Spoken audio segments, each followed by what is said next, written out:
Jesus line dancing Christ on a Mardi Gras float, what in the name of Beelzebub's puckered fart hole is this blasted abomination?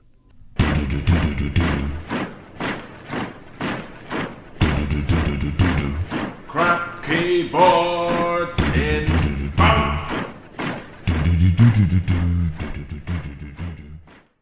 Warning, this video contains a rootin' tootin' amount of cuss words. You have been waned. Hello and welcome to this review of my Zilpzalp keyboard. This was a donation from Keep Supply, who also sent me the Elite Macropad I reviewed recently. I'd thank them, but if you know half how much suffering this apocalyptic anal evacuation has caused me, you'd understand that it's not as simple as that. The lead is great though. This keyboard, and I'm using that term in the loosest possible definition, was designed by user Killipan, who describes it as wonky, so I can only hope that this wasn't too serious an attempt at making a functional human interface device. That said, it is commercially available, so all I can say there is caveat fucking emptor. Now, I'll be honest, normally I do a full week of testing on my keyboards, but in this case I barely managed 4 days, and even that with heavy reliance on my backup keyboard. Plus, I kind of cheated as I stuck these stickers on here to help me find most of the keys faster. And I only used it for typing. I didn't even attempt to use it for gaming, which I know might sound like a big pussy out, but trust me, I've suffered enough even at this low level of commitment, and I'll happily tell you all about my suffering in the next few minutes. I should also preface this by saying that while I've tried a bunch of ergonomic keyboards by now and can contextualize them fairly well, I am generally hopeless with ergonomic keyboards, so please don't take my opinion on ergonomics too seriously. Also, despite everything I'm going to utter at the beginning of the video, it does have one advantage, but I'll leave that until the end. Anyway, as part of the Ergo-thon I'm doing currently, I'm taking a look at this absurd cum-soaked wank rag, and it is by far the most hostile of the keyboards I have planned for this series. It's not just ergonomic, but also highly minimalist, and the two synergize perfectly to up the fuck factor to absolutely nuclear proportions. This Vorpal gadget comes with 28 keys, of which these bottom 4 are special keys, namely Escape, Space, Enter and Backspace respectively. That leaves 24 keys, which as you may have concluded already does not the alphabet make. Not to speak of punctuation marks, numbers, modifier keys, etc. So they had to get creative with layers and all such bullshit. And by God's green ass crack, it's about as creative and fucked up as a modern art masterpiece. I can't even imagine what kind of cum-snorting fuckweasel it would take to dream up this layout. Now, the keyboard doesn't have enough keys to be able to use some of them as dedicated layer keys, so virtually all the keys have different functions depending on whether you press them or hold them down.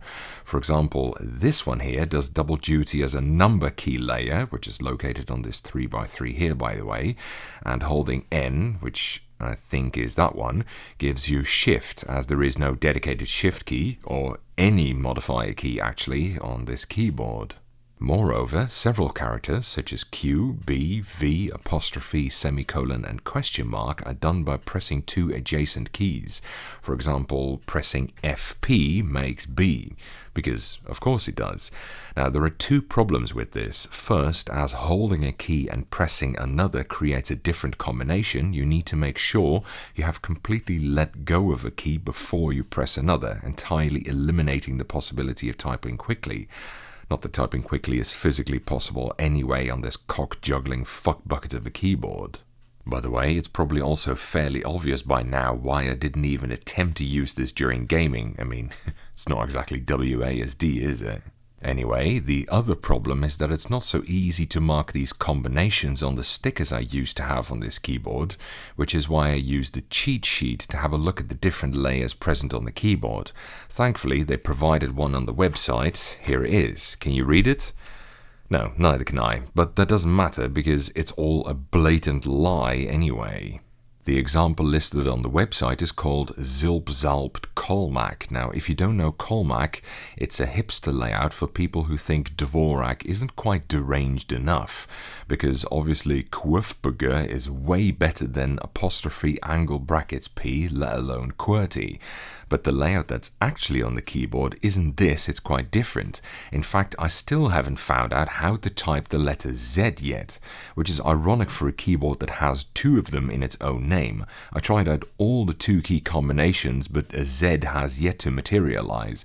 Now, my question is, what dick flute playing shit-stained ass badger came up with this? So in order to make it even remotely usable, I printed out the base layer only and made it more legible by coloring in the squares and writing the letters in a size that wasn't intended for ants only. Plus, I corrected the things that were complete fabrications. Furthermore, I used my backup keyboard for the things I couldn't find quickly. I know, it's like letting the terrorists win, and frankly I feel humiliated, but this shit is harder and more painful than pissing barbed wire. Now, I sympathize that some people don't need a numpad, which is useful for some people, but in the end it contains keys that are already on the keyboard. I mean, I use it a lot and I'm not so starved for mouse space that I need it amputated from my keyboard, but if you'd rather not have one, fine, I get it. But when you start leaving off keys that aren't duplicated on the keyboard, especially somewhat important ones, like for example letters or numbers, sympathy quickly makes way for bewilderment. I mean, I think even a 60% is barely a functional keyboard, let alone a 40% one. But this 28 key thing, this is really too much. You have to actually be out of your cocksucking mind to dream up a slab of rancid donkey splooge like this. I don't think even the most ardent space-saving proponent could defend something like this. What the unholy taint-licking fuck were they thinking? To pile on the misery, you can only get it with blank keycaps. Now, that makes sense in a way. That way you're more free to rebind things.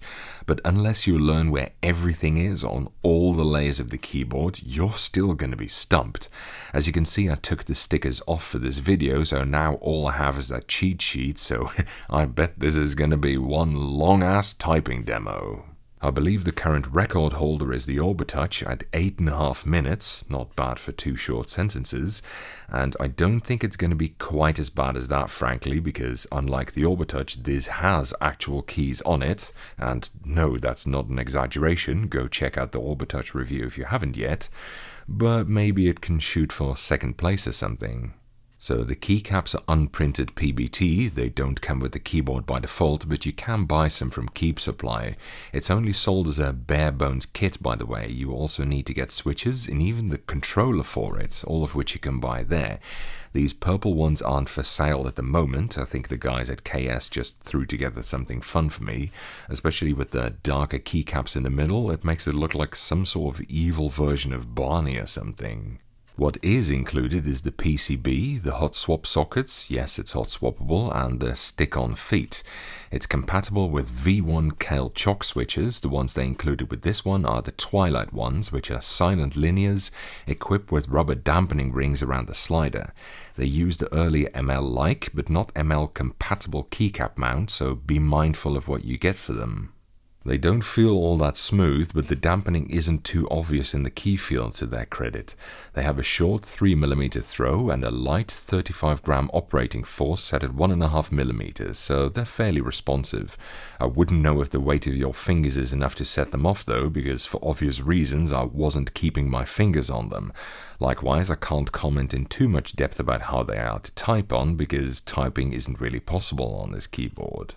Interestingly, for all its overt hostility towards anything vaguely resembling a human being, the keyboard has surprisingly little actual ergonomicity. It's split, true, but the angle and split distance are fixed as it's a single-piece keyboard, and tenting or tilting isn't possible. In fact, it's not adjustable in any way whatsoever. It does have column stagger, which means that the keys are laid out in a more fucked up way than a normal keyboard. See, it's got this column-like thing going on, but I don't think anyone has any sort of serious evidence that this is actually ergonomic in any way. I mean, just because staggered keys are a holdover from typewriter days doesn't mean your fingers are going to break off if you type on staggered keys. The build quality is, well, non-existent. It's basically just a PCB, that's it. In fact, it weighs only 90 grams, which is only a little bit more than the projection keyboard. There's no case, no mounting plate, no nothing. This is a bit of a problem because small boards like this are generally made for portability, but this keyboard seems highly vulnerable and not like it would survive many trips. This is all sticking out, and these keycaps, they can easily come off, the switches too probably, and the hot swap sockets at the bottom are unshielded, so these clips at the bottom here can very easily snag on something and bend or break off, plus the controller is completely exposed as well. Finally, and I think this might be the biggest structural weakness of them all, the cable plugs directly into the controller, but there is nothing to keep the plug in place, and the USB bus is held only by the rear connections really. So removing the cable or putting pressure anywhere near this seems like it could quite easily damage this part. Every time I was moving it around to get another keyboard or unplugging it for a bit, I was afraid I was going to damage it. And that's not even talking about liquid spills or anything. Overall, this is one of the most absurd and heinous pieces of alien anal discharge I've ever seen. As in, I can't even imagine what sort of extraterrestrial bunghole this thing originated from. Who designed this thing? Darth Cockwomble? I doubt they could find their own arse with 3 hands and Google Maps. I mean, I've soldiered on through a lot of ergonomic drivel by now, but this one is up there with the worst of them, and that's saying a lot. I mean, I'm all for ergonomics if it helps people with injuries and disabilities, but if it's this sort of elephant fisting malarkey, hard pass. The only thing that's redeeming about it, which is also why it's built in such a bare-bones way, is the cost. Now, ergonomic keyboards tend to be extremely expensive. The Alice 60 I reviewed last week, granted it's made out of wood, was $550, and the Comfort Ergonomic was $320. But even things like the Safe Type was $300, and that's a plastic piece of shit with rubber dome switches. The Orbitouch was $400, and that's built even worse and has no keys at all. But even normal mechanical ergo boards are super expensive. The truly ergonomic Cleve I reviewed a while ago, $300. The Ultimate Hacking Keyboard, $320, and you can spend just as much on accessories on that. The Mistel Barocco, one of the more modestly priced and simply built options, $220. The Ergo Docks, roughly $350. The Moltron, the one I reviewed, around $570, and that's practically got a plastic bag for housing. Even the 2 next ones I've got upcoming, the Bastard Charybdis and the Digma Raise 2, are $400 and $370 respectively. Basically, if you want ergonomic, you're gonna have to delve into your pockets. But this thing is just €26, discounted to just 20 at the time of writing. €20, that's absolutely nothing. That's about $20 in Imperial units. Granted, you need to get the switches and the keycaps as well, of course, and the controller is another €8.40, but it's still hella cheap for a mechanical ergonomic keyboard. That's basically the only good thing I could possibly think of, though. I mean, it looks like the devil's sausage wallet, and it's confusing to the point of dysfunctionality, but at least this infernal minge is economical. That's it for this review. Thank you for watching. I hope you enjoyed it, and following is a typing demonstration of me blundering around on this cost-cutting cunt.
plus exclamation mark.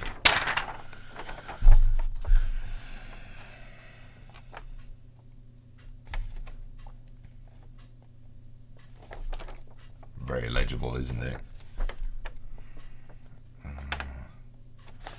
Symbol.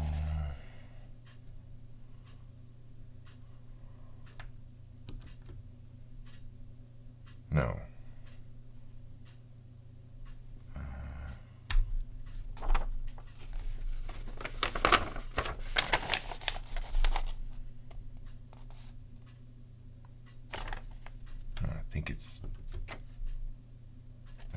I think it's supposed to be this, but it's not. It's not working again. I get.